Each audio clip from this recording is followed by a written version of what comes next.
आज के यहाँ पे विज़िट का मकसद ये था कि यहाँ गाजीपुर के अंदर सैलाब की वजह से जो इलाके मुतासर हुए हैं वहाँ पे ख़ास तौर पे पानी और सैनिटेशन के हवाले से नुकसानात का किसी हद तक अंदाज़ा लगाया जाए। वहाँ पे लोगों के साथ बातचीत करके उनके मसाइल सुने जाएँ और जो यूनिसेफ की तरफ से मदद की जा सकती है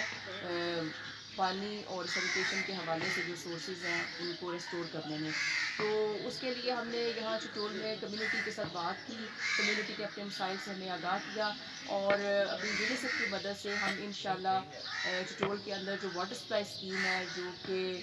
डिसफंक्शनल हो गई है, इस वक्त चल नहीं रही सैलाब की तबाहकारियों की वजह से, तो इंशाल्लाह उसके लिए इमदाद फ्राहम करेंगे और उसके लिए महकमा पब्लिक हेल्थ इंजीनियरिंग डिपार्टमेंट के साथ मिल के हम लोग यहाँ पे फंड्स भी फ्राहम करेंगे, टेक्निकल असिस्टेंस फ्राहम करेंगे और इंशाल्लाह इनका जो पानी का यहाँ पीने का मसला है उसका हल करेंगे।